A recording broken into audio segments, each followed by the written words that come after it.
Live. Yes. Yes. Welcome in to McKernan Show, January 30th, 2024. It's QFTA. It's questions from the audience. And we're live on YouTube. Yeah.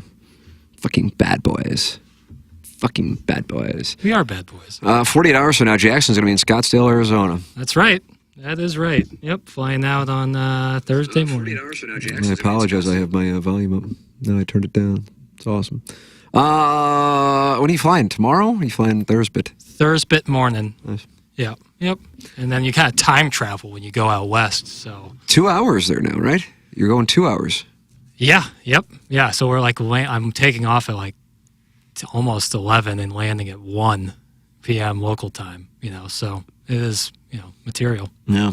We welcome you to participate. YouTube chat open. 10 people are waiting for us. Like that. I like that a lot. Get on involved. Tell your friends. Tell your family. It's QFTA. Second to last one of January. If we can do tomorrow, that means we've gone live every business day in January 2024. That will not happen in another month in 2024. I can promise you that. That's going to be damn near impossible. Well, it's because I know I'm gone for a good portion of, not a good portion, but a few days in February. And I don't know. I've enjoyed doing it, that's for sure.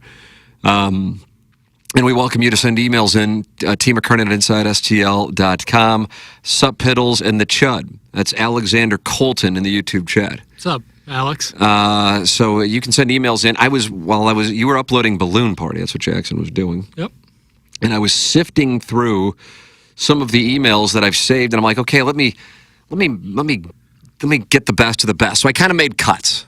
I like that.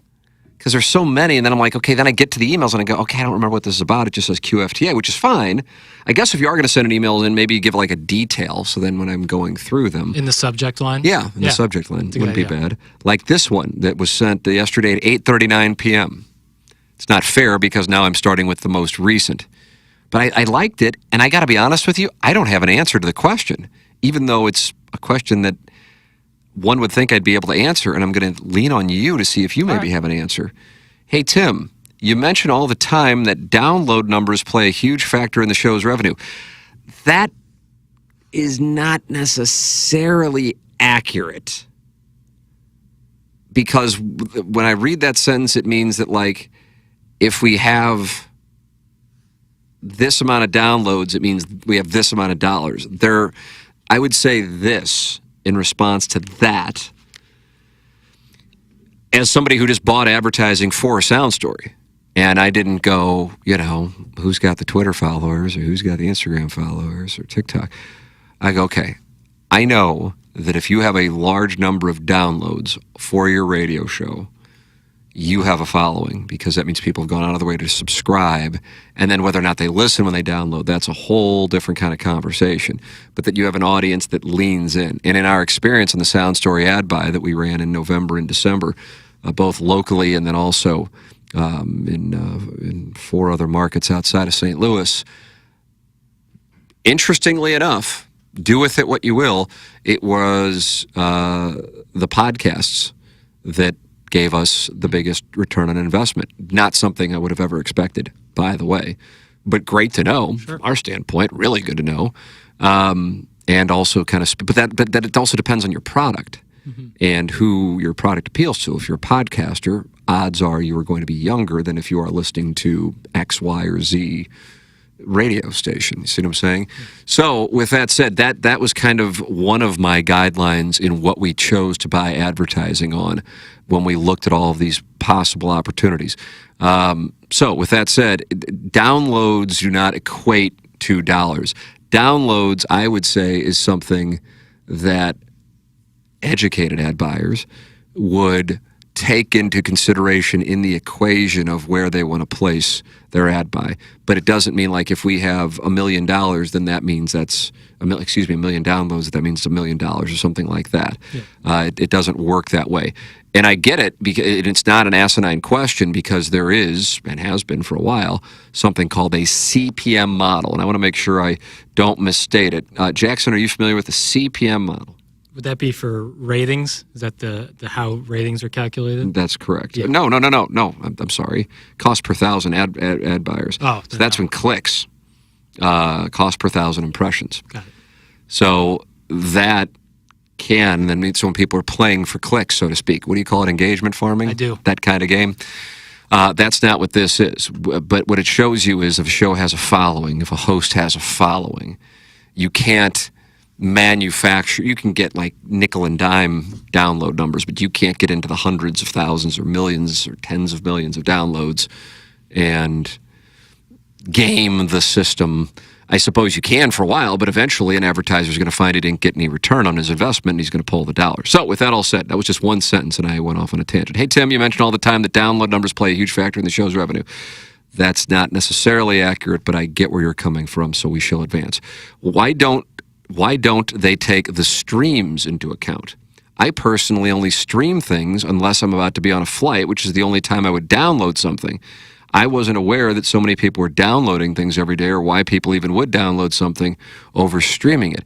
So it gets automatically downloaded if you subscribe to a podcast. So that's why it's relevant. But the thing that I don't have an answer to, and I don't know if you do, I bet we could get it, is the streaming numbers. Oh, they're used. I'm sure they're used. I just don't have them. I don't have them either. Okay, but I'd be really curious what they are, especially for our show, because unlike any other show, in the building or maybe even in the market, I guess there's other shows that are live streaming podcasts, but at a Hubbard or at a Odyssey or iHeart, it's not really over the radio. I mean, it is, but it's just not the main form of distribution. Mm-hmm. See what I'm saying? No, totally. So the live streaming, so then I'd be curious what those numbers look like. I couldn't agree more. And then when he asked that question, which is a totally logical question, just happens to be slightly off on the first sentence premise, but overall couldn't be more right. I go, yeah, why don't I have those numbers? Now, I'm not out selling it. Right. I will come on sales calls oftentimes, but I'm not the one going into numbers. I see where we rank in Hubbard. I'm not talking about in St. Louis. I'm talking about the entire company with the downloads, and that's an exciting thing. I think it's probably exciting for the people at Hubbard, but I don't have the streaming numbers, and I'd be really curious what the streaming numbers are. Yeah, it's kind of like the back of a baseball card. Like you don't have just one stat. Right, you're exactly right. All of it is included. But we do not have the radio rating stat because we don't have ratings on HD2. True. It's almost like. And even if we did, it would not be apples to apples because HD2 versus an HD1 are two totally different things. Right. It's like batting average to a power hitter.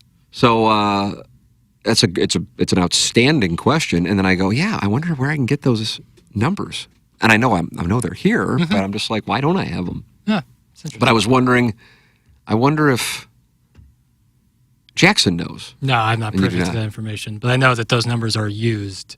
Is that right? All of it, whether it's YouTube impressions and views and watch time and average watch hours, that's all included. Podcast downloads, obviously, social media stuff, all of it is included in one big file. File is the wrong word for it, but like I said, like the back of a baseball card, it doesn't have just one stat; it has a multitude of stats. Let's see. Can we get Ed Herman to sub in J-Man? It's from Evan Simpson in the YouTube chat. I don't know what that necessarily means. I will answer all Ed Herman questions this way. The man, I would guess, has done quite well for himself and is not looking to switch careers to go into podcasting, broadcasting, what have you. But I was telling Jackson this during the commercial break on Balloon Party. There are conversations that I have, oftentimes they're sound stories actually, but that energize me. And Ed Herman is one of those conversations. And this isn't like something that happens daily, by the way. And when he comes in, I'm just like, I can't wait, because I think we think quite a bit similarly, but maybe have different thought processes for how we then wind up thinking similarly. Then we can disagree on things, but it isn't like a shit kicker Twitter thing, Right, totally. I could sit here and talk to Ed Herman for hours, and I caught myself. It was 8:55, and I'm going, I got a break. I mean, I don't even know what the policy is at this point, but we've been going for an hour and 55 minutes. Got a break. It is just so, Yeah. I love it. Yeah. I truly love it, and it's also, intriguing to me that the audience loves it as much as the audience loves it, and then that makes me love the audience more. Because I don't think that would work on Ed and his style of conversation. Sure. would work on a lot of shows because he is the antithesis of a takesmith. He said he works in the gray. That's why he majored in philosophy as undergrad, and he went to law school, and so he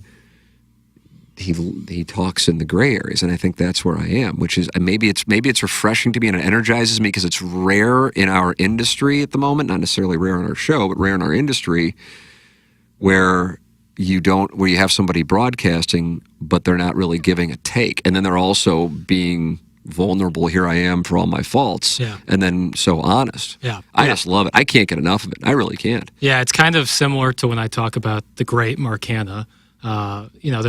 With Ed Herman, obviously the knowledge and wisdom is plentiful, and there's plenty of people out there with plentiful amount of knowledge and wisdom, but Ed's ability to like talk about it on the radio and how he talks about it and his kind of style, for lack of a better term, even though I don't think he would describe himself as like having a preconceived style, is really good for our style of show, the long form show, conversational style show. So the way that he has both the knowledge and wisdom, which are very clearly plentiful, but the way he can talk about it is super, super cool, and I really love every time he comes in. Same with Andy Crouppen, too. Both very, very solid guys when they come in. Let's see. I'm going through them today.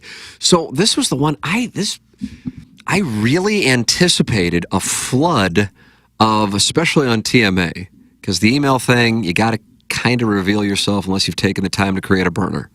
And I think that curtails people from communicating directly.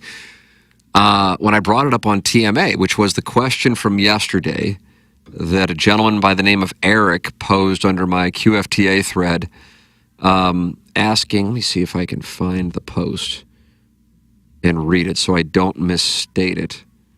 No, I can't find it. Oh, when is the last time you changed your opinion on a topic because another person pointed out a different perspective? For example, anytime I would see a hot female teacher get arrested for hooking up with a male high school student, I used to think, man, I wish I had teachers like that back in high school. Then a buddy pointed out to me how much damage that could do to the kid because one of his first experiences with a relationship ends up with his teacher in prison, which could really distort his view on what a healthy relationship should be. I definitely changed my opinion after considering that and now really find it troubling when a story like that pops up. Anything come to mind for you?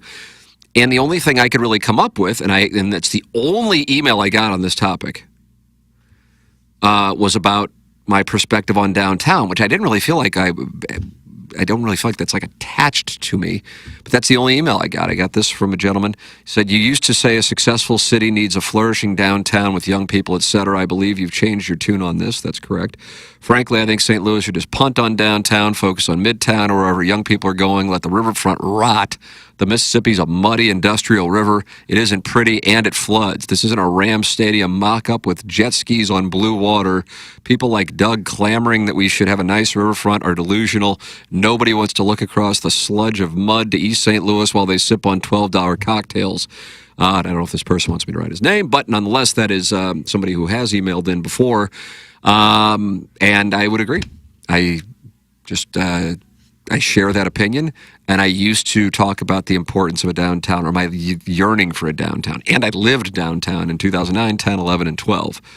And now I just don't think that that's the case. But, and then somebody said, well, give me some examples, and I would immediately go to like Los Angeles. You don't go to Los Angeles and go, I want to go downtown. Right. It's there, but it's not really like the signature element. I realize it's Los Angeles. It's not apples to apples. Phoenix would be one that comes to mind.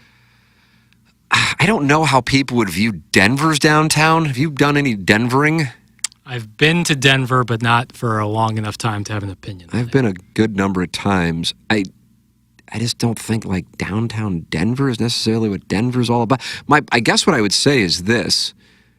Downtowns strike me as more of a product of the eastern and older portion of the United States. Right. Not East Coast per se, but Eastern. Yeah. And I just don't think they're necessary. I think of specifically with sports venues. And when I say it, I'm so super confident. I doubt I'll be broadcasting in 25 years when this would all come to fruition. That the Cardinals just aren't going to build another stadium in downtown St. Louis, unless something substantial happens in some kind of event, and St. Louis kind of has some kind of Nashville resurgence. So I'm very comfortable in that position from a traffic standpoint, from an ability to have communities around venues. That's the sports standpoint. And then also, in order to live downtown, especially in the city of St. Louis, you just don't have children. You can't. I mean, you can, but it's rare. Even in New York, I mean, certainly people live in New York with children. I'm talking about Manhattan. It's a different kind of life. Once you have children, then you're moving to take your pick of whatever suburb. So not across the board, but certainly in downtown St. Louis. So it would have to have, like, St. Louis would have to have some kind of percentage of population shift in which you'd have younger people with money, many of whom aren't from here, move here for whatever reason, and live downtown. And then you see the businesses rise up, and then downtown becomes perceived as safe and more residential than it is, with the exception of those few blocks around Busch Stadium. That is my perspective. Jackson, your thoughts? I just don't think anything truly material will happen until the city and county merge. And so if that doesn't happen, then yeah, I'm with you. I don't think the Cardinals will probably be playing in downtown St. Louis the next time they get a stadium. If that does happen, anything is possible. Truly. I think St. Louis is, anything is possible if that happens. Up until then, though, it's going to be hard.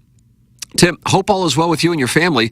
All this talk recently about old times on your previous shows, though this person wasn't on the show per se, it'd be interesting for me to know the backstory on the Maggie column on Inside STL.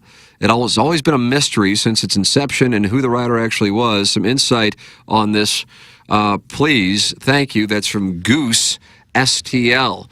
Jackson, Maggie on Top was the name of the column. Okay. And it appeared on InsideSTL.com, I believe, near the very beginning of the website, which debuted nearly 20 years ago, August 15th, 2005. You type it in now, and it redirects you to TMASTL.com. Maggie is someone I never met. If memory serves, I had one phone conversation with her, and it would have been 2008, because I can picture where I was, and I know where I was living in 2008.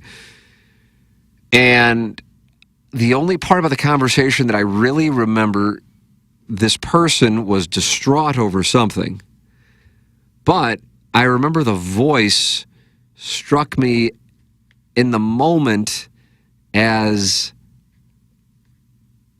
odd. Okay. And then possibly somebody who maybe, now with the benefit of hindsight, disguising their voice as a gentleman to try to sound like a woman. The column became St. Louis-wise famous. It didn't go beyond St. Louis. I mean, I'm sure some people were reading it beyond St. Louis, but it was famous in St. Louis. So much so, I recall Mark Lamping, president of the Cardinals at the time, I believe in 2007, maybe it was 2008, coming into our studios above the sex shop for 1380 and saying, I said to him, yeah, how come you guys haven't started advertising on that InsideSTL.com? And he immediately turned to me and said, do you still have that girl writing about sex on there? And I said, yeah. He goes, there's your answer. It wasn't just like, here's how I, perform oral. Right. It was graphic. Yeah, little Penthouse Forum like. No, because it kind of got into their bowel movements. Oh, Lord. That's not, well, kink shame. Right. Yeah, you might have been. Well, I mean, she wasn't giving like a scat play, but just like, that just stood out to me. Yeah, well, it should. Yeah. Now I've had since then this Maggie on Top. There's been somebody who's come forward. It kind of becomes like the JFK assassination. Many people are now coming out of the woodwork. Right, yeah. Oh, I actually know this guy. He worked as a mechanic on Watson Road. And that was Maggie? That's what, I mean, this is one person saying this. Okay. But, it was, what struck me is I never read those columns and was like, man, this is hot at all. Yeah. What it struck me as somebody who is a really talented writer, either just writing their own little story or telling tales of their, sexual promiscuity. Either way, it wasn't, but she absolutely, it's kind of like, like an attractive woman on social media in 2024 and the simp festival that goes on. Sure. Oh my God. Yeah, that'll happen. That's where I want to do a deep dive. And like the lack of awareness. I mean, I watch that and I go, this is just like really all that's like, attractive is, if this is what you're into, she doesn't carry a cock. But other than that, I guess she's a girl amidst thousands of guys, and so she stands out. But as far as like, it's the St. Louis U High theory. I recall at SLU being around nothing but guys all day, that if even the most average lady walked down the hallway, it was Ella Reese. Yeah, I can imagine that. Yeah, and I would imagine that's still going on at St. Louis U High and Chaminade and et cetera. I don't know if it works the other way, Yeah, If I were to walk down the hallway at St. Joe's, they'd be like, "Oh, George Clooney's arrived," or if it'd be like it's a short, bald 47-year-old man who gives a shit. I don't know, but I know on the guy's side, it's like, oh my God. So I see that like sometimes on the Twitter tweets, and I'm like, why? That was just kind of like I'm like, oh yeah, I guess she's attractive. And if you're lonely, and gone through some tough times, you're now going to try and fire. Yes. Yeah, I mean. And I believe going back nearly 2 decades, that's what Maggie experienced. I just think it was probably done via email. And if this auto mechanic is listening from Watson, if he could forward me some of the emails he got from guys taking their shot in 2006, 7, and 8, I'd be happy to read those. So you're saying like had the column been called like Melvin on top, you don't think it would have had the same Melvin on top? It would have the same traction. I just don't. Okay, fair enough. I just don't. The website was, my God, I still think I'm, I still don't think much of my acumen, but holy shit, my 2005, 2006 acumen, whoo, gives me chills. But it's not like people are like buying the Maggie on top column. Right. That was driving traffic. I guess, but we weren't selling traffic. Okay. We were selling girl next door events, really. And there was some traffic sold, but it did. So the website certainly was popular. I mean, don't get me wrong there. But it was never like life-changing, nor was it something where I'm like, oh, we can do this in other markets. It was really kind of built upon the success of the Morning Grind and then TMA. I mean, that's really what it was, and that's what the business is essentially still now.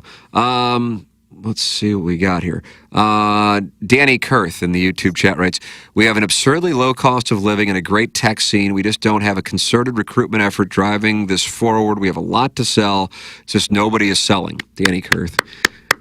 And I also just observed the thermostat behind me that makes it look like I'm doing a show from a warehouse. And it's out of frame of the camera, but Doug's microphone is right there. Super close. It looks like you're doing a press conference.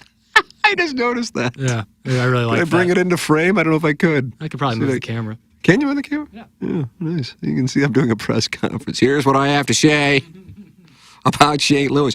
I agree with Danny Kurth. I really do. I'm telling you, and it sounds so, maybe people don't, I don't know how people receive it. I guess there it is now. I have the press conference. I mean, I work with Mark Mantovani now. I met with him yesterday. He'll be running our board meeting for Sound Story a week from today. Communicate with him multiple times. I just consider that such a miss. And I cannot tell you, I feel so strong. I think that Mark Mantovani is to St. Louis, and my feeling on my emotional reaction to that, as is how I tapped out of politics and following politics closely January 6th. I'm not comparing the two before you get offended and send out tweets or whatever. But I'm just saying, like, that broke my heart. And I realize I sit when people say, oh, it's because you have a relationship. I didn't have a relationship with him before he came on the podcast. I just know how he is, I guess I would say he's like Saban-esque. I mean, you've been in here for one podcast, but I think that's the only time you've,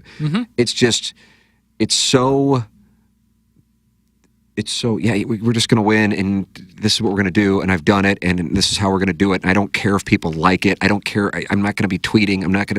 I just know what we need to do. So just let me fucking do it.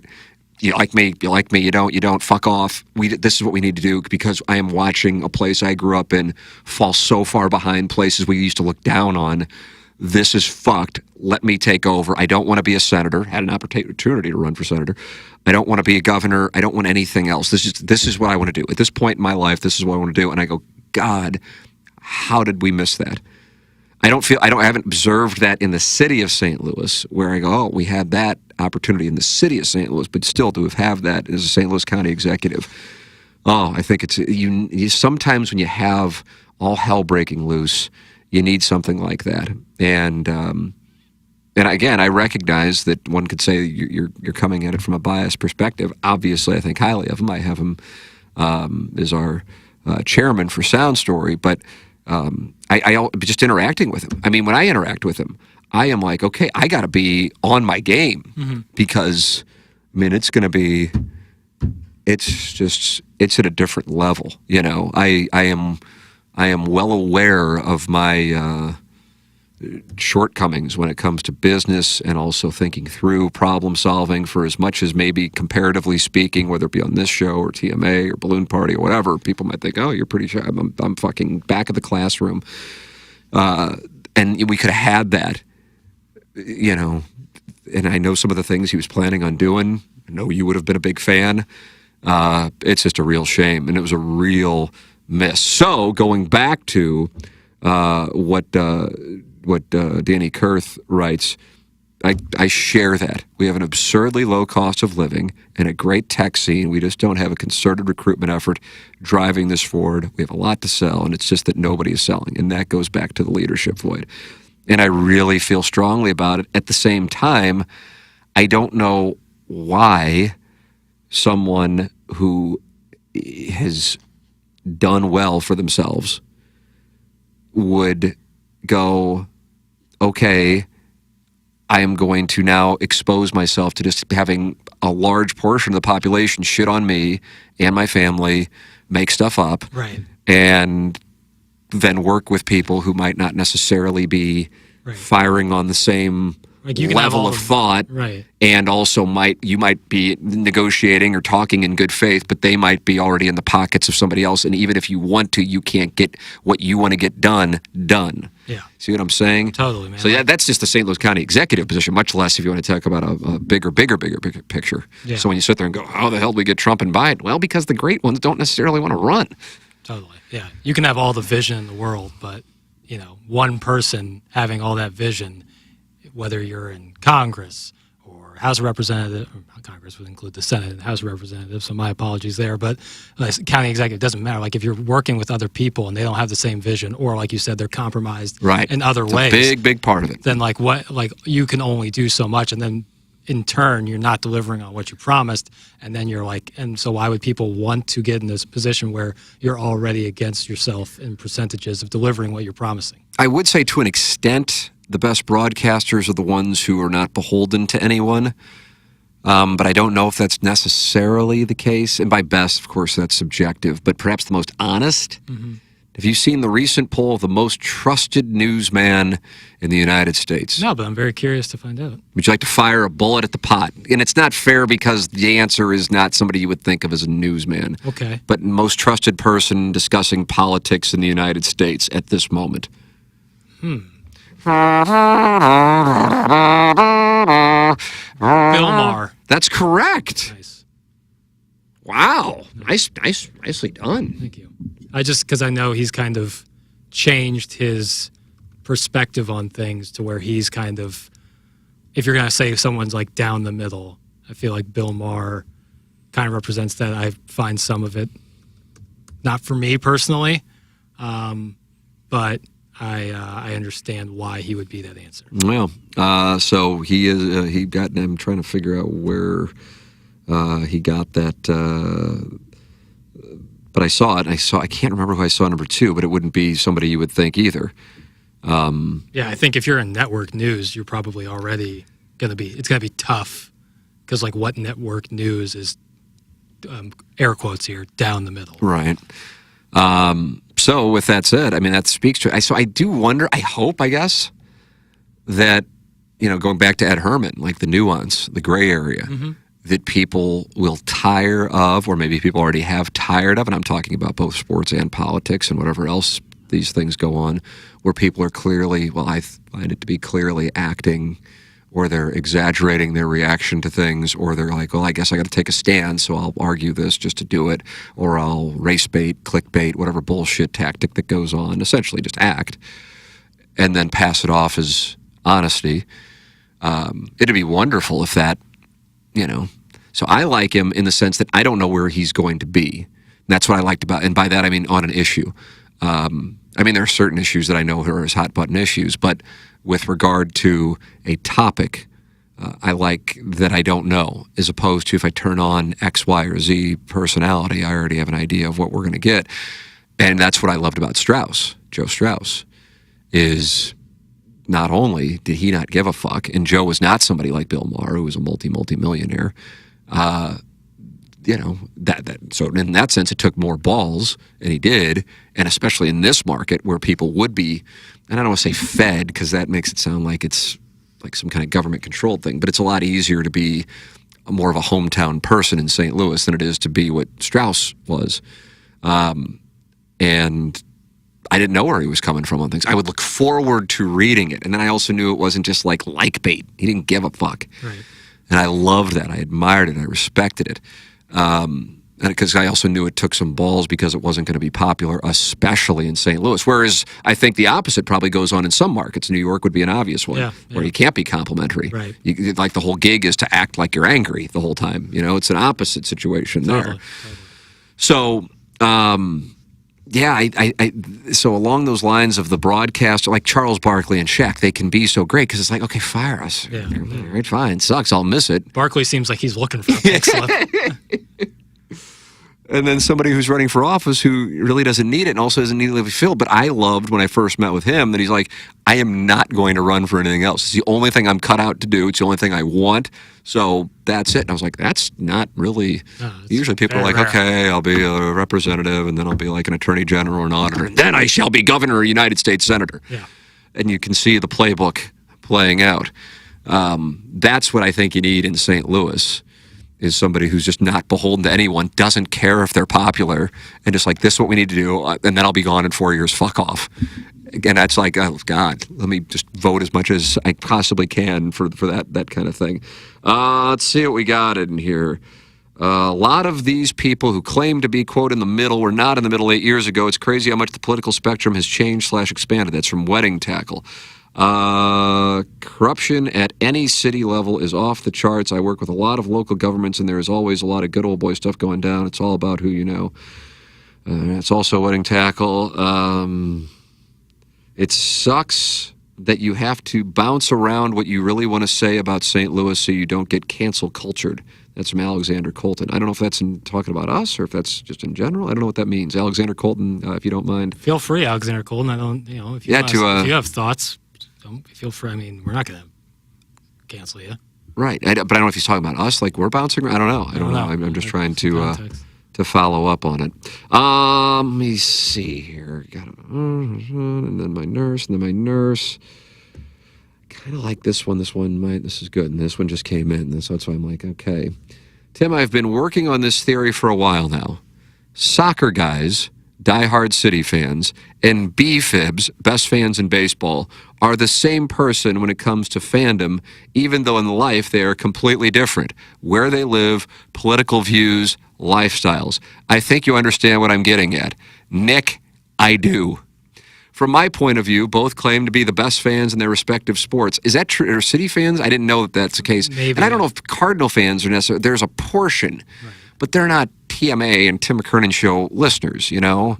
This is our safe space. It is. From my point of view, both claim to be the best fans in their respective sports. Both have high, unrealistic expectations for their teams.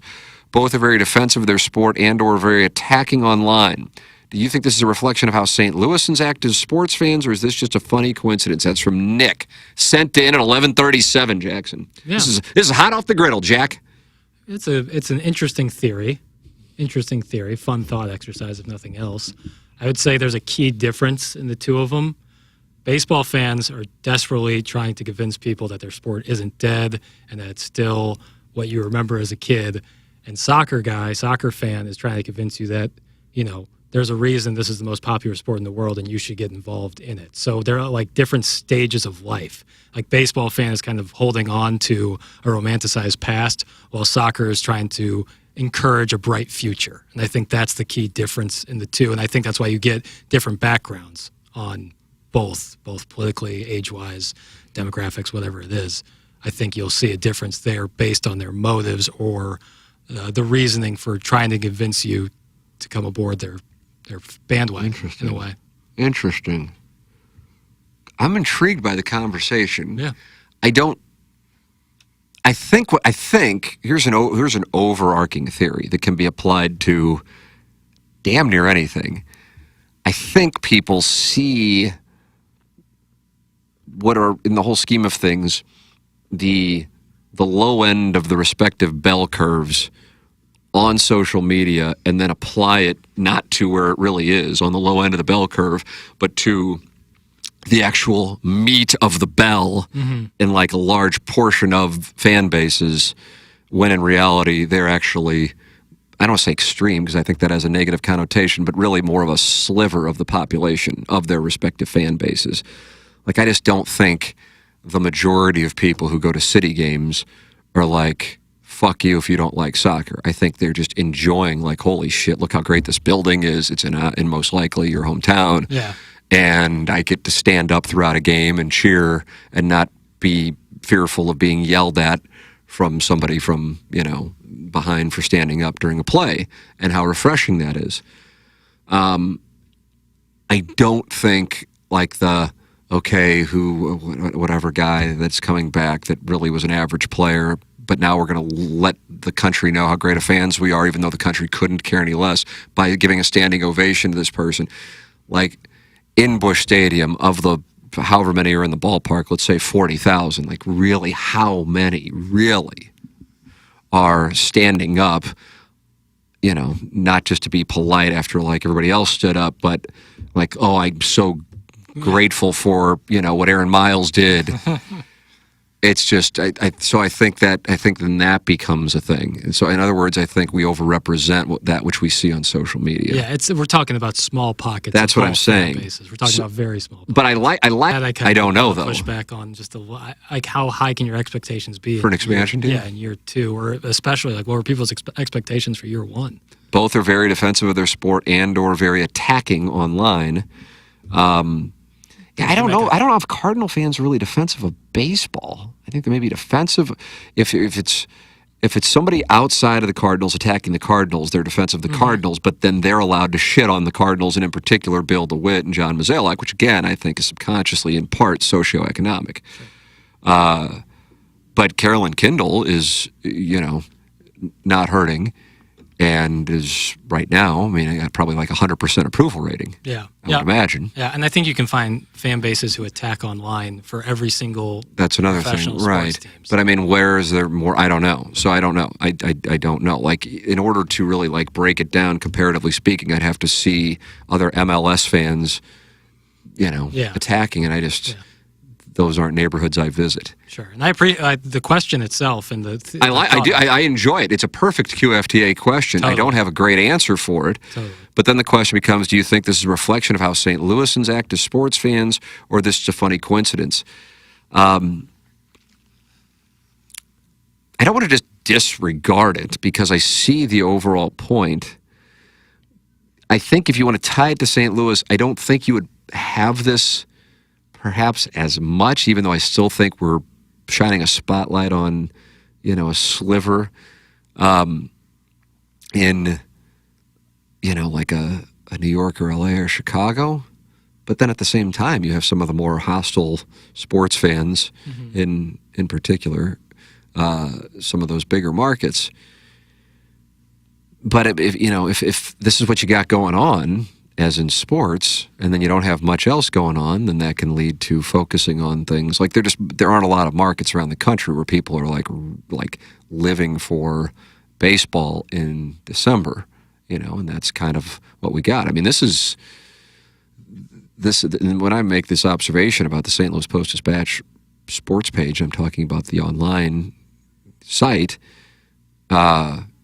and just like how nothing's going on. It's startling if you have what we have at the moment, like what it's like. That's why I was saying to you about Balloon Party. I'm like, ooh, how are you going to pull this off today? Yeah. Like, what do you got? It's going to be the All-Star break in the NHL, no NFL team, no NBA team, and college basketball just does not have people talking in the St. Louis area. Yep. And if they are, they're talking about Travis Ford's time coming to an end here in a month and a half. And, you know, you go, wow. And it's just, that's the thing when you ask me about, because today's 24 years since the Rams won the Super Bowl, my reaction is sadness, because it just isn't the way that it used to be. Mm-hmm. Yeah. And then that gets back to what we were talking about before, and that's why we're in the spot that we're in.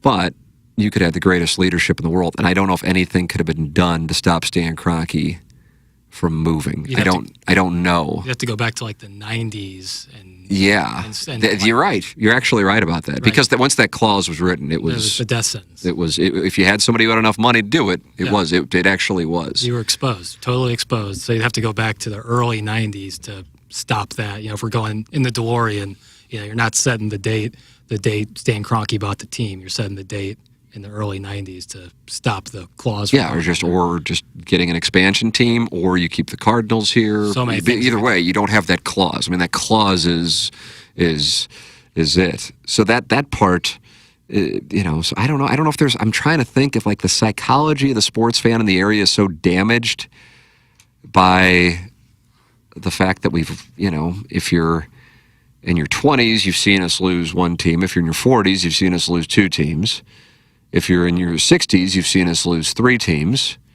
And I don't know how you view the Spirits of St. Louis, if you want to call it four. But and am I missing anything else? Am I missing another one along the way? You know. Of the four majors, no. No. So I don't know if that contributes to it. I don't know. But yes, if I get an email, and assuming that it's the spelling and grammar is correct, but I have to tell you, that's usually a tell. And if it's bitching about the way I talked about the Cardinals and that I was downplaying how good they are, I'm not picturing somebody who's 21 and lives in the city limits. If I get an email and it's bitching about our coverage of city or something along those lines, I'm not picturing somebody who's 75 and lives in St. Charles County. Sure. Now, that may be unfair, but then that speaks to what this gentleman's talking about. He does not think the overlap is there. To me, the biggest exposed nerve in the St. Louis sports world pre-2019 were Blues fans. Currently, it's Mizzou fans. Angry, but not necessarily angry at the media, Cardinal fans. And City, I mean, to City's credit, and depending on your perspective, I suppose, on how you characterize it for St. Louis, I can't imagine too many markets around the country have as much MLS presence as City does relative to the sports scene. Sure. And their piece of the pie. Yeah. You see what I'm saying? For like cities, MLS, they're comparable to St. Louis, because like if you're Austin, your only sports team right. is the MLS team. What about the Timbers when Rip City isn't having a big year? Yeah, no, that would actually be comparable, because you know, I think that because City plays across both the Blues and the Cardinals season, so soccer's a long season. Yeah, I think that last part of that question that he sent in, I think is a more of a reflection on sports culture in general than it is St. Louis, like localizing it. I think that's kind of how sports culture, if you look at, like, there's pockets of every sport, of every team that are exactly what that gentleman describes. Right. I just don't know, like, who's exempt from that, and social media just exacerbates it. That's the key. The interesting part, I think, is that there probably isn't that much overlap, but I don't think that that's like a St. Louis thing. I'm trying not to just disregard it as a coincidence, but because I'm trying to like read into, okay, is it because we've experienced at least one team leaving in everybody's lifetime again? Assuming everybody listening to this podcast is at least 7. Which isn't confirmed. Right. My 2-year-old's now 2-year-old for 3 days. Because we watched the outfield your love 20 times, and then he just starts spinning around for the next 3.5 minutes. Strangest fucking thing. Kind of entertains me, though. Yeah. And then, on my YouTube, you see the TMA logo. Dada show. So we are reaching the 2-year-old fan base, and that's great to hear. Yeah, he'll be texting in the year. He'll be texting and sexually harassing Doug. Yeah, it'll be awkward. Yeah. I was at Family Golf yesterday. I'm leaving with the 2-year-old, and I got him one of those family buckets. Yeah. 100 golf balls. And I'm like, okay, here, motherfucker. Let's see if you can handle this today. Yeah.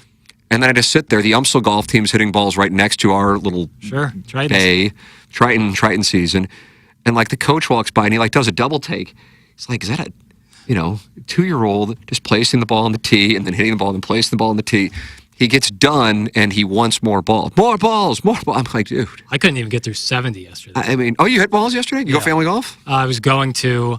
It was like right around like 4:15. You went to the neighborhood Highlands? I did. I went to the Boylands. Yeah, the Boylands. That's right. And like it's just whenever it's a touch cold and you miss hit, what a bad, what a bad feeling. I hate to hear that's even within your outcome. Well, I mean mats. If you're on mats. Oh, you're hitting the turf first? Yeah, a couple times, yeah. Oh, no. Well, I'm fresh off the shelf. All right, and, yeah. I'm going to take a sweet guy to beat up on you this weekend in Scottsdale. He doesn't play, and if I would, oh, my God, there's not enough pops in this world that would make it a fair match. But anyway, I'm leaving with my 2-year-old, making sure he doesn't get hit by vehicles because he's just wandering around, as you might imagine. Spinning. And there's Doug and Nick Vaughn. Oh, hey. Yeah, how do you do? If I would have showed up, this would have been a little reunion. Yeah. Wow. It's just like, how do you do? It was a beautiful day yesterday. It was great. It was great to see. I was thinking yesterday, I was like, when was the last time we saw the sun? Like, actually saw the sun.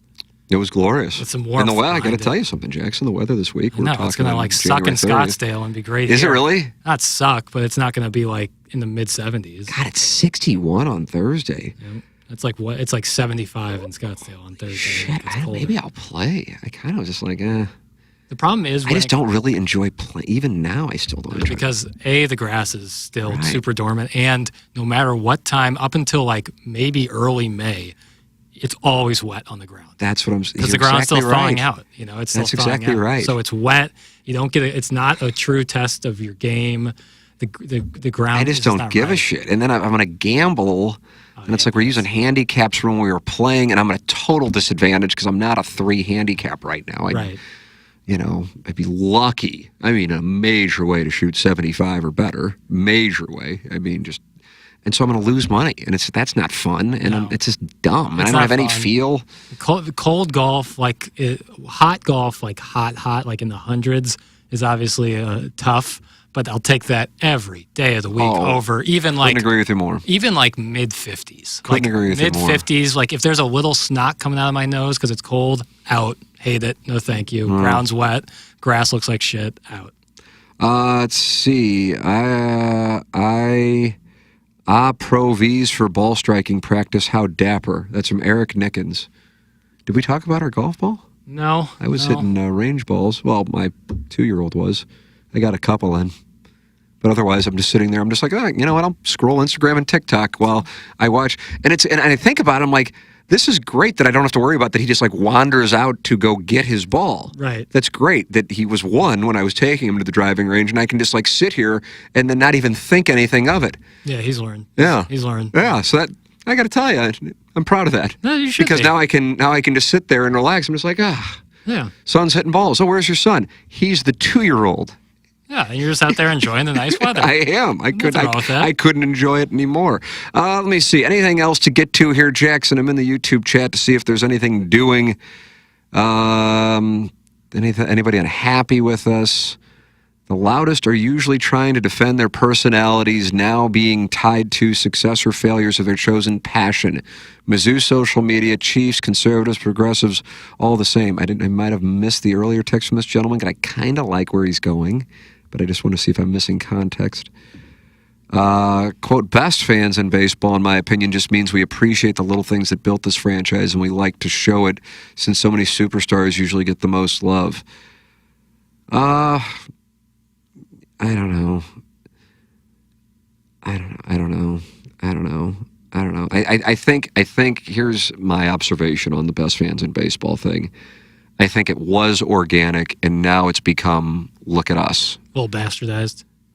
If you would like to use that verb, I'd accept it. Yeah, or adjective, nurse. Yeah, it could be more adjective. Yeah, it's describing. So it was, and then a few guys said something about it, and then it became, oh, well, now, I think it's... Yeah. And here's reality. Like, if you go to, it could even be Kansas City, much less like New York or LA or Indianapolis or Nashville.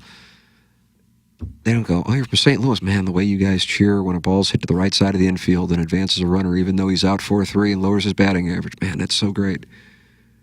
They go, oh, St. Louis. Rams, yeah, huh? Right. It's, yeah. Crime, huh? It's, if your Oh, effort yeah, you got is... the arch, right? Yeah. So, I mean, it's just, it's baseball masturbation To an in extent. downtown St. Louis, Right. Because it's pleasure for us and no one else. Yeah, like there's passionate sports fans everywhere in this great union, Tim. And Oh my gosh, yeah, Abe Lincoln. Well, me and Potatoes guy, and and so yeah, the idea that like St. Louisans know more about it's say the Cardinals are such a unique franchise because of, and this is what I've been told and what I've seen, is because of how big the radio broadcast was back in the days before games were televised. Accurate. And so that is absolutely accurate. And a lot of baseball fandom is more about father-son or father-daughter. And it being passed down from generation to generation. I'm observing it now. I was stunned when my now 6-year-old wanted to go to a Cardinal game for his birthday. I couldn't believe it. And it was hotter than fuck. It's when the Mets were in town. I remember that. Oh, my God. And they were so shitty at that time. Oh, my God. It's just not what he's into. Yeah. It's just, I'm anxious to see what the 2-year-old, who I get the sense at this point, obviously, since he's hitting 100 golf balls and whatever's going on there, what he's into, and then goes in the basement and then just hits balls over and over again. It seems like he's going to be more sports, what he will be into, I don't know. And then you don't grow up with an NFL team. Yeah. God, I hesitate to do this because I'm bringing my family into the arena. But I got to tell this story, and now it'll. I don't want to tell the story, but it happened. I definitely wouldn't say this on TMA or Balloon Party. But I picked up my son from school yesterday, and I could tell he wasn't in a great mood. I go, "What the hell happened?" And he goes, "Oh, I got in an argument with, a couple." He named a couple, and I'm like, "Okay," and he's a shit disturber, so I'm like, "Oh, this is par for the course," or whatever. And then, like, we get home, and it's like 20 minutes later. I go, "Are you like upset about whatever the hell happened at school?" And he goes, "Yeah." And I go, "Well, what happened?"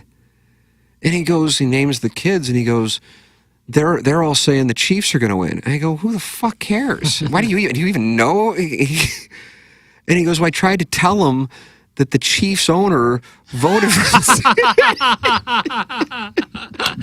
And I go, internally, I'm like, I've never been more proud of this son of a bitch. Oh my God. I'm That's like, amazing. Come to your father. That's so good. Come to your father. It was like the end of Return of the Jedi. Oh my God. I'm like, I'm ready to go. That's so good.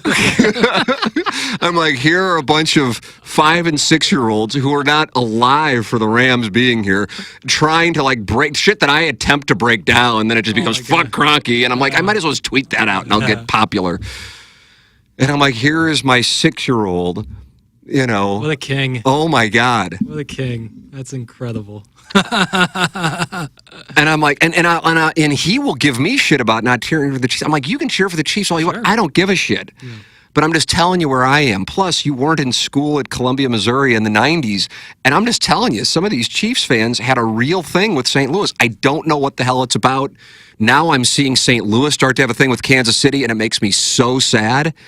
Because it's like, if like we start talking shit on Des Moines in 20 years. Could be coming. Oh, my God. That's the thing that makes me sad. Yeah. The Chiefs have already won. I don't even know how many Super Bowls since the Rams left. What have they won? 2? Okay, yeah. They beat the Eagles and beat the 49ers, right? And they lost to the Buccaneers, and this is the 4th one. Stan Kroenke won a Super Bowl in his own building. I mean, we lost. We have, I mean, it is just, there's no, you can celebrate when the Rams lose to the Lions, and if the Chiefs lose to the 49ers, if somehow that's a win for you, whatever. To each their own. We don't fan shame. No. But for me personally, that's where I am.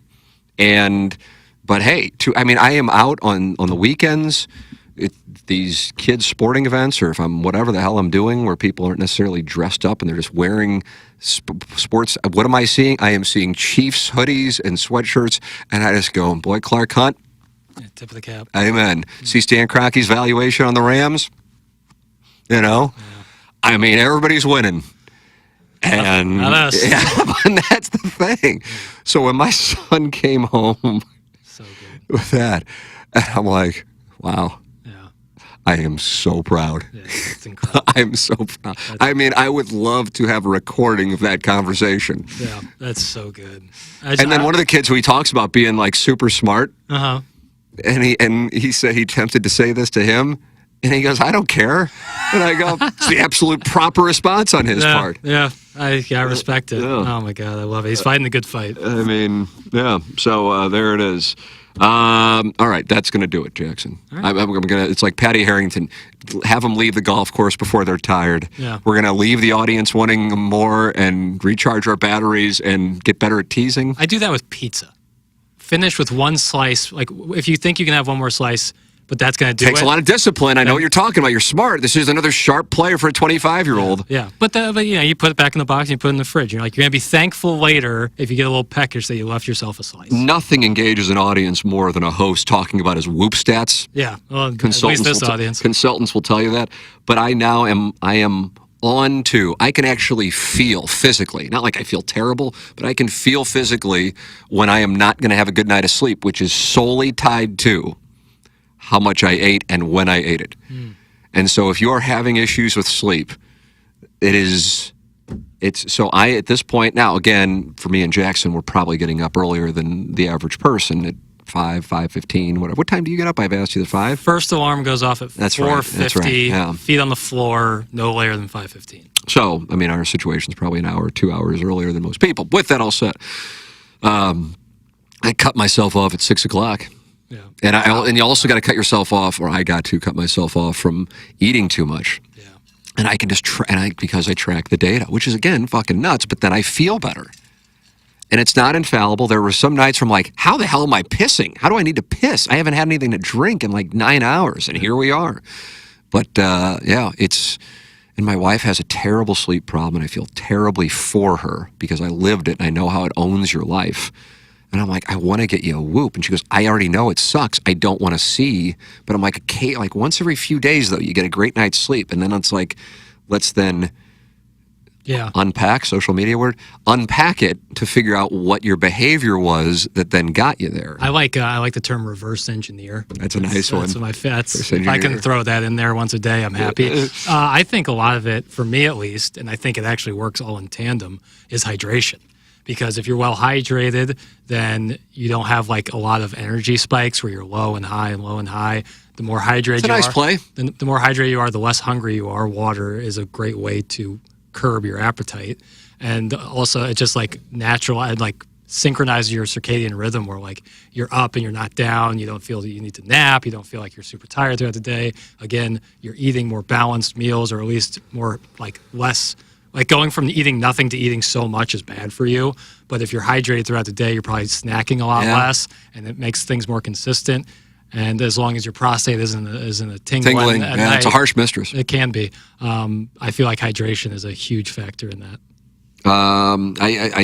So like last night we had a birthday cake left over from our 2-year-old's birthday party on Sunday. And I'm like, you know what? It's 5:30. I've already had dinner. Had my chicken breast. Same thing as Andrea's barbecue sauce. Little soppins. And I'm like, let me play with the. Let me just fucking inject this sugar in. Yeah, you know what? I'll even have the. I'll just. I can tell there's no cake here. This is just icing. I'm going to eat it. Yeah. And let me see. But I'm not going to eat anything after 6 o'clock. It's easy to do. Brush your teeth. That is the appetite killer. Yep. It's a little secret. Little secrets here on QFTA.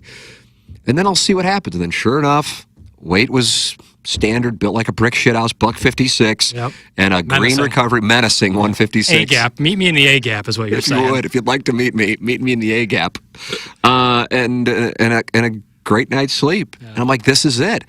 And then I get bad night sleeps on Friday and Saturday. Why is that? Because I eat like a fat ass. Yeah, glutton. And you're probably going to bed a little later on Friday. Yeah, absolutely. But hey, I'm not going to. I want to be able to get fucked up and whatever. So I'm not like, I want to have green whoops all the time. I don't care. But it's now that I know what contributes to it, what I wouldn't do to have this information when I was 25.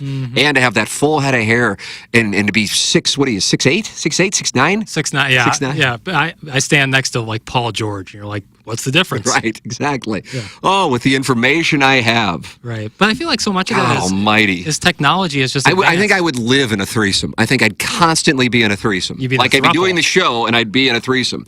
Various friends. Oh. That's how good I would have it. You're like Burt Reynolds in the 70s. That's right, with a hairy chest and gold medallions. I was watching Deliverance for whatever reason, just popped up. Probably one scene. Yeah, well, we all know it. But he wears like this vest with his chest hair out, and you're like, and this guy was like the hottest guy in the world in the 70s. Like, it's so odd to me, but that is difference in times. Your thoughts on Burt Reynolds, Dom DeLuise, email in McKernan at InsideSTL.com. Let me see if anybody... I might need to have you start posting the QFTA thread on the fan page because it's more socially acceptable to interact with you than it is me. Okay. But I really want an answer to this thing. What was the question about, like, things that we've said? Because I just can't, because I gotta have one. But I feel like because we're like fairly aware of the way we convey things, that if we were to like make a somewhat major opinion change, it would be with like a disclaimer or the context of like, I used to think this way, but now I've changed because of this. It would be maybe if it was like a long-standing, like you had an opinion in 2005 that has now changed since in 2024, you might not be as aware. But if it's of something somewhat recently, I feel like we wouldn't just be like, oh, I completely forgot I said the opposite of this opinion that I have now. Like, I am all still 100% pro strip bars, going out, getting fucked up. I'm pro threesomes, whatever.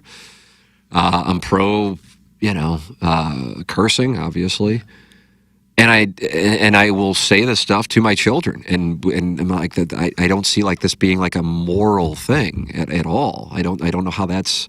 They become moral issues. I want them to be good people and how they treat people, and like Ed was saying today, Ed Herman. I know not everybody saw this, but when he was saying, so the judgment of me as a father and my daughter as a human is how much money they make. That determines success, and then academic success is tied to math. I can already tell you she's not going to do well in math, and I'm like, God, this is so. He's conveying something that I would probably take like 10 minutes to do. He's doing it so succinctly, and I couldn't agree more. I remember when my son was born, my first son, and I came in, and I remember saying, now this was when the Plowhawk was like 30 different firings and furloughs, so I know he's got some wear and tear from the battle wounds, exactly. So it's not the Plowhawk, it's the battle. But I remember this is August of 2017. I'm like, if my son wants to be a board operator and is as happy as the Plowhawk is, I'll be thrilled. Yeah. Like, I'm not like, oh man, I hope he makes this, or I want him to be happy. Right. Right. I don't want to have the curse of what I carry of, oh fuck, I got to constantly be working more. And I don't even know if I was even as aware of it as I am now in 2017. And so that, to me, that is success. Yeah. I wonder. And I don't know if somebody's going to be able to present something otherwise unless. I don't know. As long as you have enough to live. Sure. And Mike, what I'm going to say here isn't refuting your point, but I think. Well, please feel free, sir. I think it like changes up a way of thinking about it, because I would think the grass is greener on the other side works really well in this context, because like if you're the person who makes a ton of money, but in your mind like you're miserable or like you don't like your job, and it's like taking. Well, I'm never sated.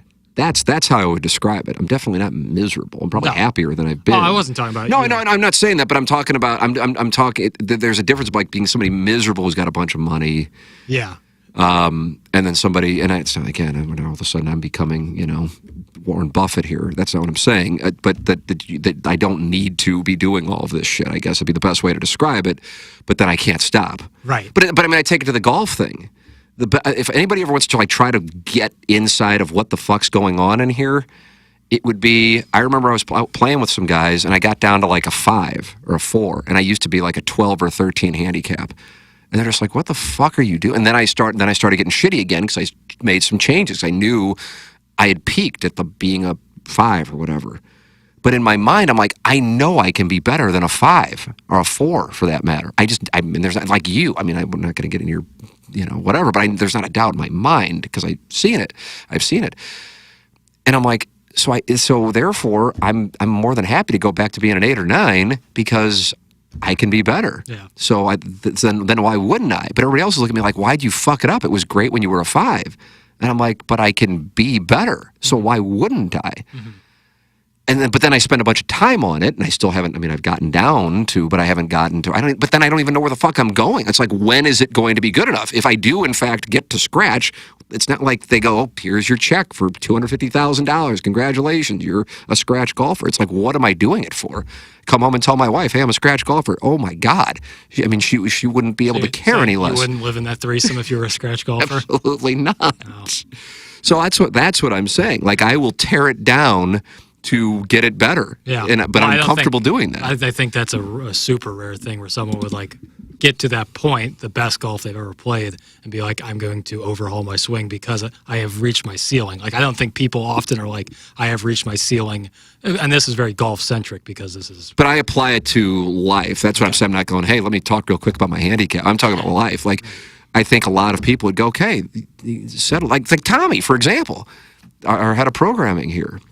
He goes, he goes, you're always wanting to work. It's great. I don't get it. I think something's wrong with you, but whatever. I'm sure there's like, great. We got somebody here who wants to do a bunch of shit. I know they look at you the same way.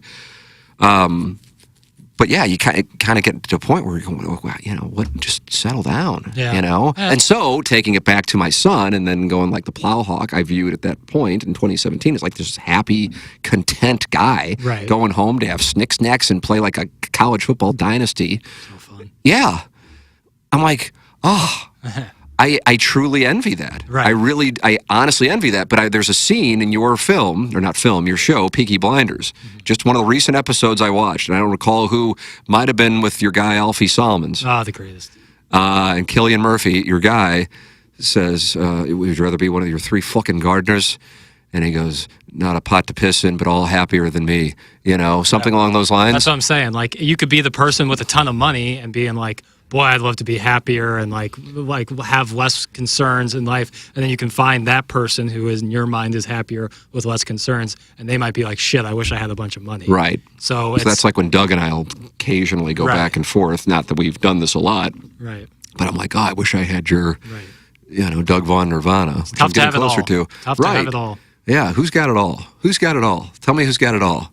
Who's got it better than us, the Harbaugh family? Yeah, like that's the thing. Like the people you might imagine might be like, if you would have asked a guy like Robin Williams, for example, a guy who in your mind could have had it all. I would have found him exhausting. I bet he was exhausted. Yeah, exactly. And that's what I'm saying is like this guy who puts on the persona of being so happy and being a guy who's super content and like he's a major movie star. He probably has a lot of money and he is battling a brutal mental illness and ends up in the most tragic of circumstances. Like that's a prime example of like you just don't ever know what someone in their mind is going through. But on the surface, you would think that like someone with a bunch of money is then happy because how many of our problems as like, average Americans is based around money a lot. I've got our answer. Right. And I think you're going to go, holy shit, you found the person. Eloise? It's not. I'm really concerned about her, by the way. I saw she liked an Abigail Mack post yesterday. Oh, you are down deep, dude. No, it was the first thing. It wasn't like I'm like, oh, let me see who liked Abigail. Okay, I was no, it was like because Abigail Mack, as far as I'm following on Instagram, doesn't post all that often. So it was like the first person that says, like, exactly. Abigail or Eloise and others baby. like yes, exactly right. Okay. No, we're not. I would ask for an intervention at that point. I would I'll be away from TMA. I've taken some time. No, and once I say it, I think you're going to go, holy shit, this is the answer. All right. Dustin Johnson. Yeah, fuck.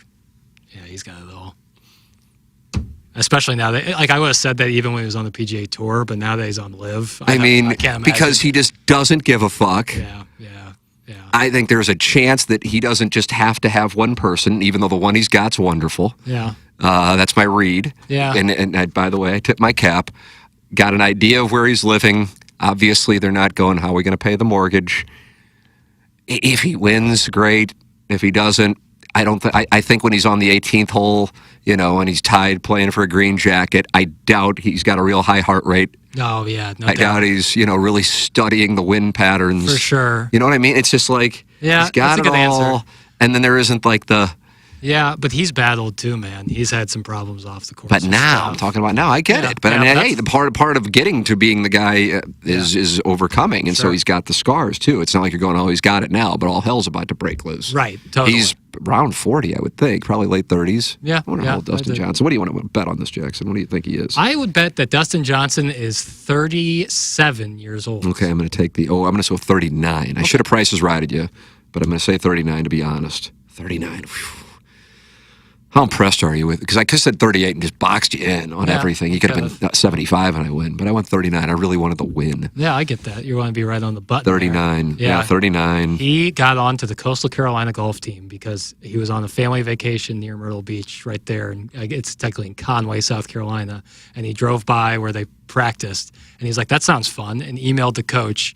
And the coach was like, "All right, come out and try it." And he was the best player by far. Right. And they're like, "All right, sign up." And he was like, "All right, sounds good." And there he was on Coastal And there he Carolina's was. golf team. I And mean, he's there he- from that area, but like, it's a larger area than you'd think. So yeah, I remember when I visited Coastal Carolina, that was a good story. And I played the course out there. It was beautiful. Was that right? Oh, it was sick. Eric Nicken says, Ed was dropping dimes all day, by the way. Yes, he was, Big assuming time. we're talking about Ed Herman.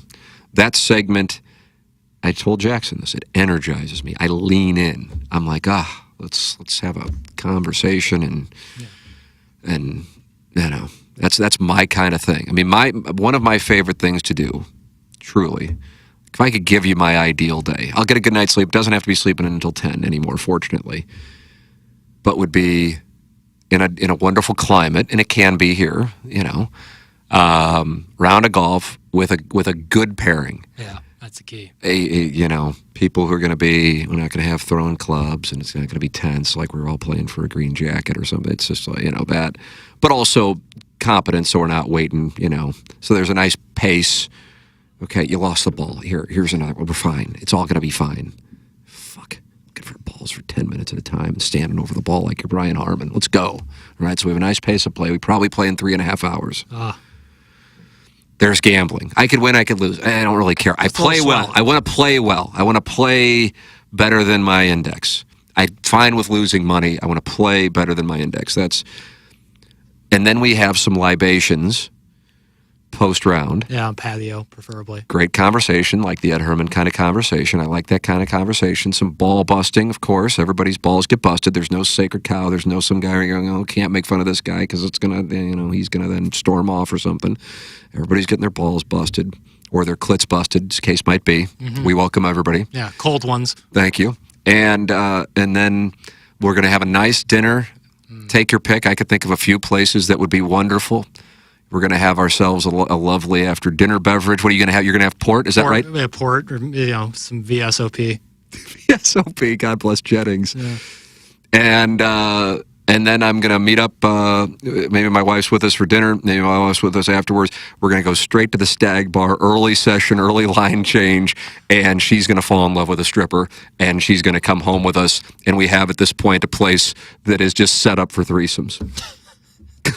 I talked about flop houses yesterday. Flop houses. That's what you need. That's what I need. Because I don't know how I'd explain it to the boys if they meet a stripper walking out in the morning. Yeah, that'd be tough. But there it is. There's my ideal. But that conversation during the round of golf, afterwards, while having some cocktails, and at dinner, probably after I'm done with the conversations, once we're at the Stag Bar. Yeah. I'm just interacting at that point with the, you're locked in.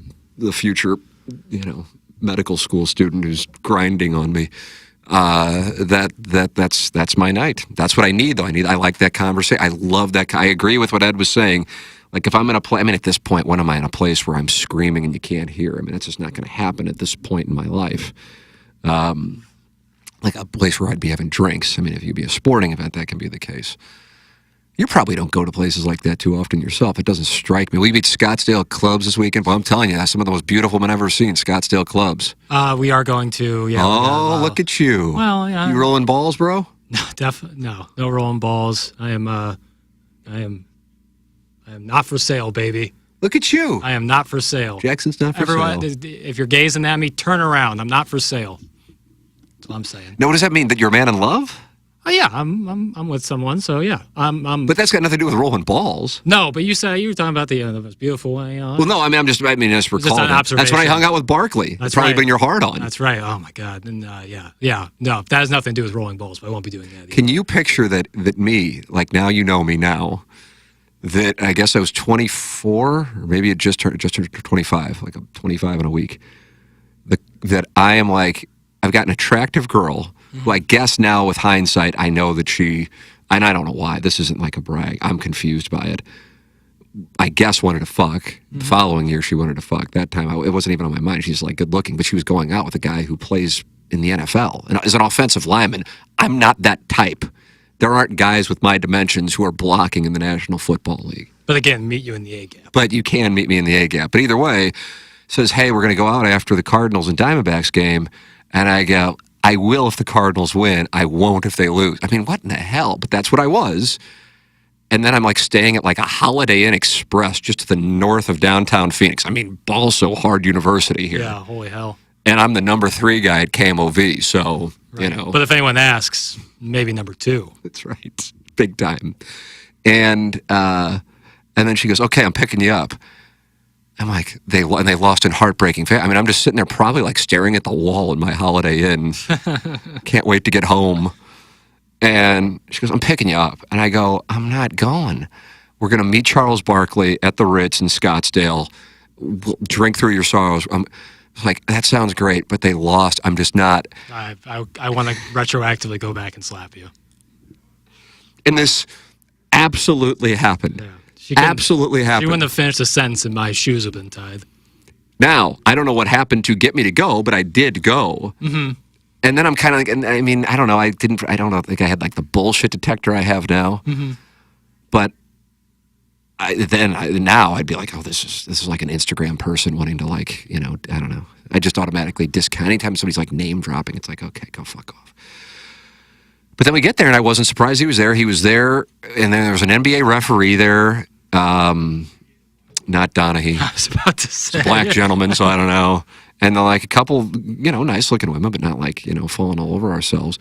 And it's just like 6 of us, just like around like kind of like a lower table, whatever you would, a coffee table, I don't know, but at a bar. Mm-hmm. And I guess it was right at the Ritz-Carlton in Scottsdale. And we sat there and we bullshitted for like 3 or 4 hours. And I was glad that I went, obviously so. And then we're walking out, and then it's just me, her, and Barkley. Oh, my God. At like 1 a.m. And I remember seeing Matt Morris, not my golf buddy, but number 35 of the Cardinals, and the late, great Darryl Kyle walking in. And I think Morris started that game 5 and pitched his balls off against Curt Schilling. And they, you know, I knew Morris better than I knew Kyle.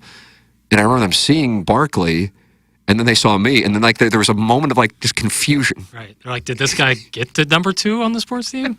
He's walking around with Barkley. And it was great, and he couldn't have been. And I'm so glad that I did it. But I'm telling you, I was so upset about the Cardinals losing in the NLDS that I was just going to sit in my room. Oh my God! And can you picture like this person now? like imagine like. I don't know what would be that version of 20, like Ella Reese. Ella Reese is going to be, you know, or like LD. And Anna Marie digs her, and Ella Reese digs Anna Marie. But I'm like, the Cardinals lost. I can't go out. Well, that's the litmus test. Is like if Ella Reese can't get you out, that's when you're at your most. I guess that's what it is. Yeah. Barkley was done playing in 2001, right? Yeah. I think he had probably started at TNT at that point. Is that right? Yeah, he's been there for so long. All right. Like so long. And he wasn't as. No, and that show wasn't. But all he was talking about was gambling. That's what I remember. Yeah, and I'm like, holy shit. I'm like, oh my God, this guy. And he had money on everything. It wasn't like the size of a bet. There's a really funny, one of my favorite pockets of TikTok is inside the NBA clips. And there's one where Barkley talks about fighting fans. He's like, I think I got arrested for fighting fans 4 times. And he goes, well, maybe 6. And then Ernie goes, well, not convicted, right? He goes, yeah, because I settled.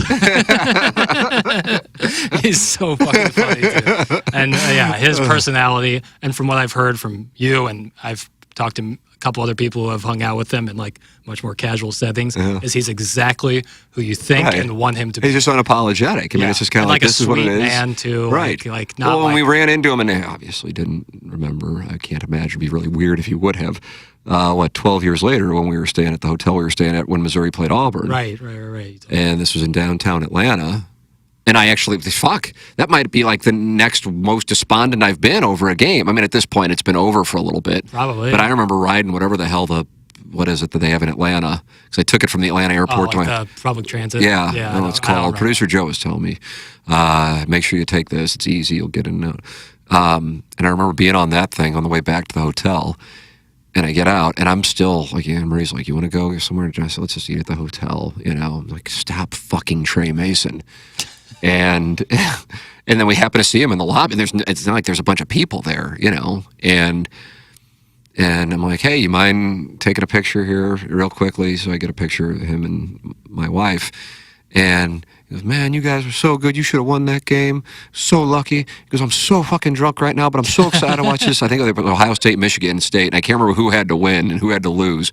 But if one, and it happened because then Auburn wound up playing Jameis Winston in Florida State. Yep. And he couldn't have been more friendly. And then he went up, and he was just like off in like the hotel bar area watching that game and cheering, wearing his Auburn stocking cap, and couldn't be more excited about the whole thing. Yeah, just He loves, he's a real sports fan. He just Marta, thank you, Alan Dadeville. Yeah, he just seems like the coolest, like a guy who, like they say, never meet your heroes, but like a guy you would actually want to. Right. So I don't know what would have been different. And it wasn't about Barkley that got me out. I don't know what got me out, but I just remember I'm like, okay, but to think that that's where I was. And again, your age, man, older than you, right? No, I just turned 25. Yeah. Yeah, it's about the same age. So, okay, let's say Missouri loses. Yeah, if Missouri loses in the Elite Eight in a heartbreaking fashion, because the Cardinals lost in the bottom of the ninth. Yeah, and I hadn't seen the Cardinals win a World Series since '82, so I'm still on this quest. So Elite Eight? Yeah. Oh. And you can go out, and I don't know. I know you're a man in love. Yeah. Make sure that's clear. But with Barkley, that's who's you're going to go out. Oh. You would. How would you handle that? Because that's kind of the apples to apples that I had. Yeah. Thinking of it right now, I would say yes, I'm going out. But you're not.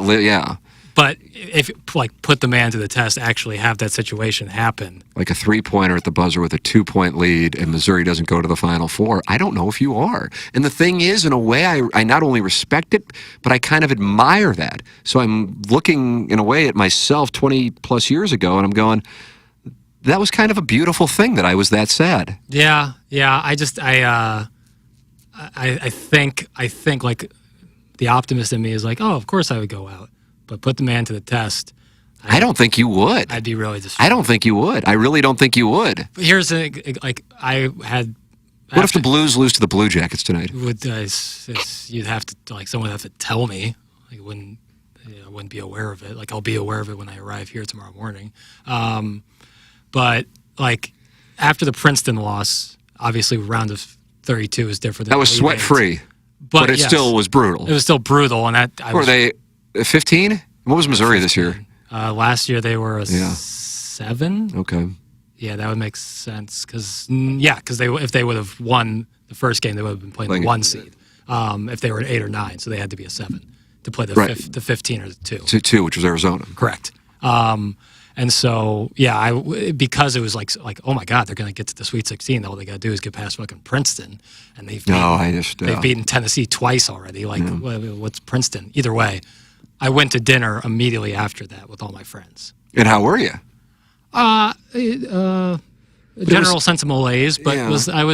It was so from the beginning, it was just kind of obvious, wasn't it? Yeah. I mean, as unfortunate as it was never really a sweat. They were not. The Cardinals had their hearts ripped out in the bottom of the 9th inning on a walk-off hit on a kind of a bang-bang play. Holy shit. Yeah. It's the only time I've been in a baseball clubhouse where guys were crying. Only. I've seen Blues cry, I've seen Rams cry, obviously college athletes cry. never seen baseball players, and it's not like I'm in there, but when the Cardinals lost to the Red Sox and got swept, Walt Jocketty was like giving me trouble, like joking around, and he fucking hates me, you know? That's what I'm talking about. I mean, that was like a rough death. That wasn't like, okay, we lost to Princeton, that sucks, but you kind of got run by Princeton, which I don't think anybody's ever said. It was, you can tell, like, to me, the biggest tell on that stuff is if you're getting out-rebounded like crazy on the offensive end, like if they're getting a lot of offensive boards, that is a sign that you are not in the fight. Like if you're getting dominated up front in the offensive line. This is good for my live betting. Yeah, like if the offensive line is getting dominated, probably a tell that team. 100%. The exact same thing is if you're getting out-rebounded on defense. Like if they're getting a ton of offensive board, which Princeton was, and in their defense, they're shooting a lot of threes, long shots equal long rebounds. Either way, that's an effort thing. Rebounding is all effort and heart. Charles Barkley is a prime example. Yeah. 6'5", it was one of the best rebounders in NBA history. It's all about effort and heart. And if you're not in it like that, probably not going to happen. So it was a slow, painful death, but the outlook before was nothing short of pure euphoria. Yeah. So it was tough. It was like a don't talk about it at dinner. I went into that game thinking, God, I have a really bad feeling. I feel like it's a bad matchup. And I would have had a different feeling going to the Arizona game. Because it's like you're free rolling. Exactly right. That's the thing. And I felt like that would have benefited Missouri perhaps more, especially that team. Yeah. All right, we'll go. Eric Nickens says, this is the question I brought up yesterday on how wins and losses affect you at different points in your life. No question about it. But, like the Blues winning the Cup was 5 years ago, and I was emotionally leveraged on that thing without question. And I'm telling you, if Missouri gets to a spot where they are playing for the college football playoff or playing in the college football playoff, I will be, because I saw what happened for the LSU game in particular, where I was like, okay, I'm in a bad mood. And in a way, it sucks, but I'm like, oh, it's good that I still can have that. It's like you got to die a little bit to live. Right. But I think that's what I'm saying. Like, I look at you and I'm envious of the fact that you can feel that way. Yeah. I can. It's just going to take, because I haven't seen Missouri win a championship, that's why I'm so leveraged. Don't get me wrong, if the Cardinals are in Game 7, I mean, I lived it. The Cardinals have won a World Series, and obviously I'm emotionally leveraged in 2011. But I think if that happens with Freeze in Game 6, and the Cardinals did not win in 2006 and had not won since '82, I probably would have fired some pre. Yeah, no, I get that. So it just was another level because I had seen them win a World Series. Yeah. And I can't imagine, if the Blues lost in a controversial fashion in Game 7 of 2019, holy shit. Yeah. I mean, my God, this city couldn't take it. With Missouri, all I want's a little pre. Just give me a... You want a little pre? All we want is a little pre is the title of today's podcast. All we want is just a little bit of pre. We've gotten... I get the Auburn game, SEC championship was an example of possible pre on the precipice. I was so glad to be there. But we just, for basketball-wise, never made it past the Elite Eight. Football-wise, the college football playoff has only been in existence for 10 years, but have sniffed a possibility of possibly, but never really. Missouri has been in 3 Elite Eights in my lifetime. I believe you would be the person to correct me if I'm wrong. 94, 2002, and 2009. Definitely 02 and 09. Okay, in 94 they were a number 1 seed. They lost to Arizona. Okay. 2002, I was there in San Jose. They lost to Oklahoma after beating UCLA on Thursday night. In 2009, I was there after they beat Memphis on Thursday night and they lost to UConn. Oh, you were there in 09? Yeah. Hell yeah. Anna Marie and I went out there. What city was that? It was in Arizona, Glendale, where you're heading, except it's on the other end of the monstrous city that is Phoenix. So were they playing at University of Arizona? They're playing where the Cardinals play. Okay. No, that's in Tucson. Oh, okay. So they're playing in Glendale. Oh, they're playing in the stadium. Yeah. Oh, yeah. Wow. Which I think sucks, but I understand why they do it. Suns Arena's right there. That's interesting. I don't know. But either way, that was a good game. The 2002 game, they just missed a bunch of free throws. That was a great team. Mm-hmm. That was a fucking 12 seed. It had to be one of the best 12 seed teams that really could have perhaps won the whole thing. Yeah, George Mason might have been. That was 2006. Yeah, but I'm trying to think what seed they were. I think 12 sounds right. I'm going to go with an 11. Okay. Yeah. Usually a team like that would not get lower. What seed was George Mason? I'm going to put my action on 12. God, I feel really good about 11. All right. I'm glad we're Jim Larinaga. Jimmy Larinaga. It's a great Jimmy Larinaga. I was going to offer a wager, but it's 11 seed. I don't even know why I fuck with it. If I know, I know. Okay. And it in a way, it takes the fun out of the game. Yeah. You know?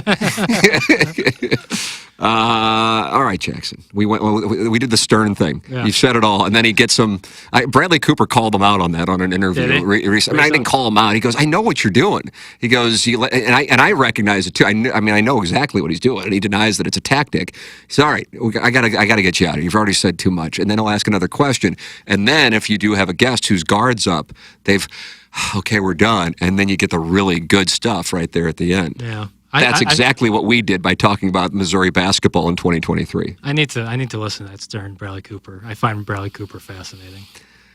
It was too focused on his recent Maestro. film. That's what I was nervous about because It was. I mean, it still was good, and then it just was. Yeah, it was too much of Maestro. Yeah. I'm not. I saw it. Fine. Respect, but you're trying a little too much, Brad. But is that right? I don't know. I mean, I just find his career I want to fascinating. hear about an interview. I know you got to plug stuff. Right.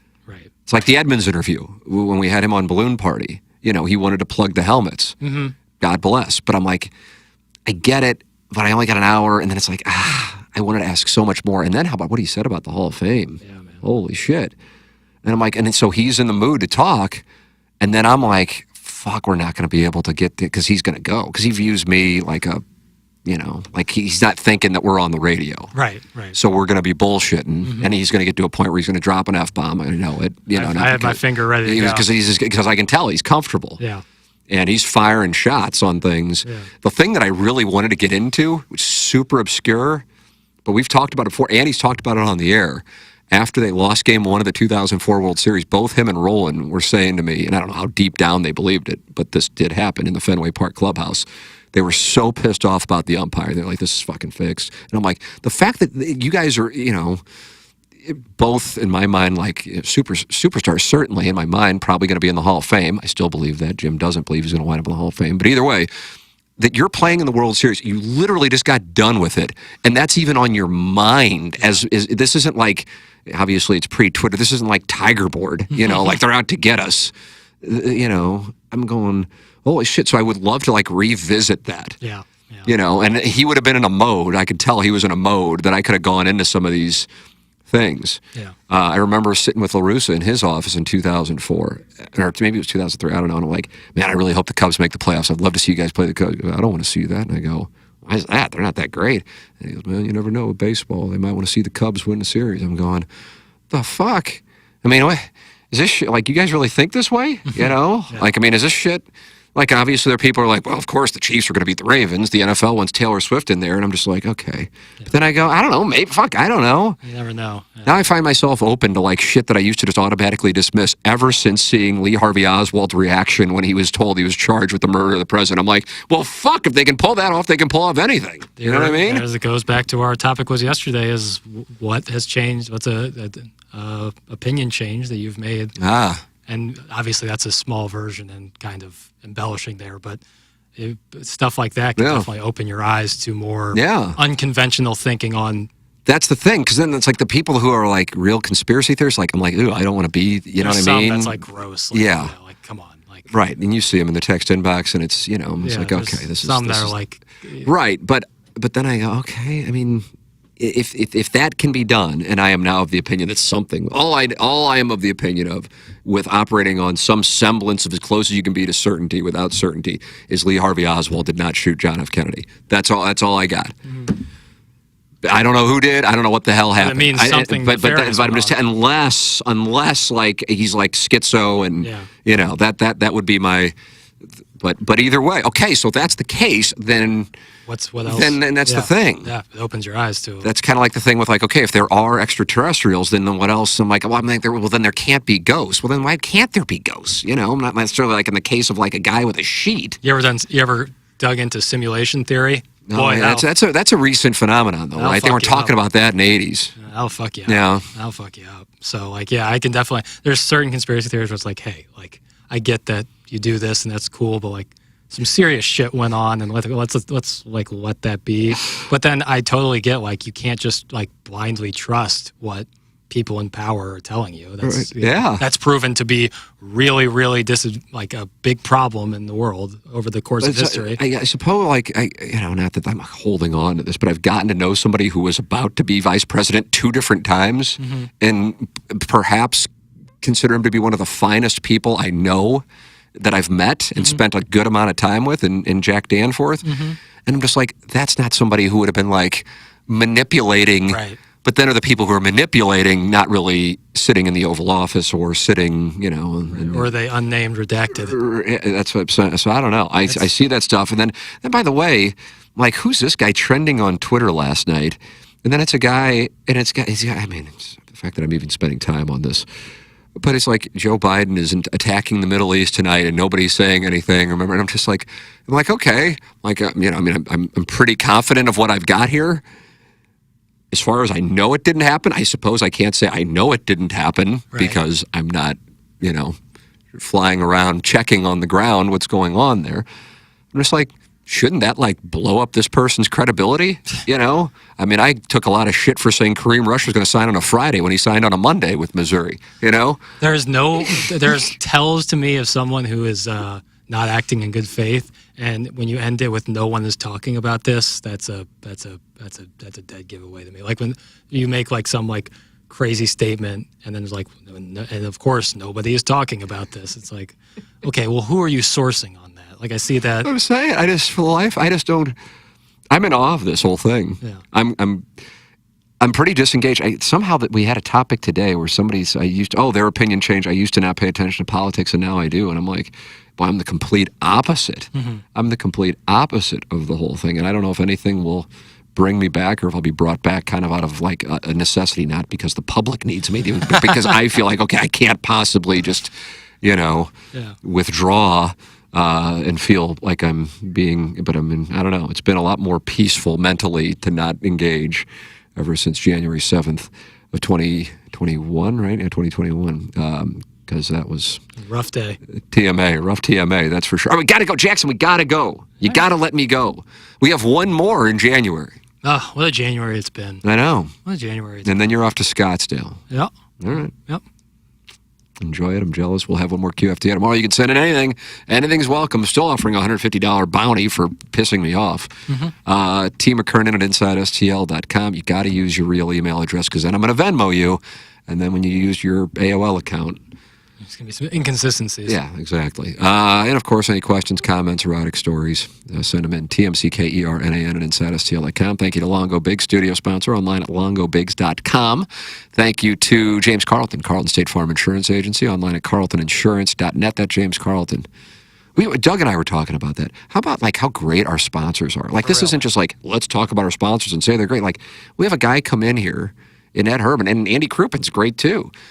And it's just I have no problem these segments that oftentimes can be show killers, dead serious. Not that that's shocking to anybody. Where you have a sponsor in, and he wants to do bits. Oh my God! How lucky we're. But Mark Hanna's a great fucking guy. Right. Well, it goes back to Jamie Burkhardt at Munganess, StLouisAcura.com, Munganess, Burkhardt, Alton Toyota, and Seth Goldcamp at DesignAirService.com, and how he's taking care of our audience in some rough spots, and Iggy at an apartment complex. We're just not in a spot where we're we got to endorse this person, but we know deep down this person's, right. Motherfucker. It goes back to showing that you are such a good, warm personality, and that that is a reflection of the quality of your business, and not. That's how I view things. Yeah, I really do, and not because you can come on here, plug, and that's cool, and I get that. But showing your personality and showing the kind of person you are, and TMA is a great way to do that, is such a great reflection of your business. And I think all those sponsors who have sat in here will tell you that connection with the show and with the fans have made such a difference, and that's such a key part of it is coming on here and and showing that personality. And we've been so fortunate from everybody's. For real, I don't know how that's happened. That's real connection. That's real connection. I don't know. That's. There's a lot of things where I go, holy shit, how lucky were we? Holy shit, how lucky were we? Holy shit, how lucky. But that part, Wow. So anyway, there it is. There's our sponsors who make it possible. We're very grateful for them. We truly do speak incredibly highly of them. That is not bullshit. All right, for Jackson Burkett, I'm Tim McKernan. This has been the Tim McKernan Show podcast, QFTA from the Longo Big Studios. Bye. There it is, hour 41.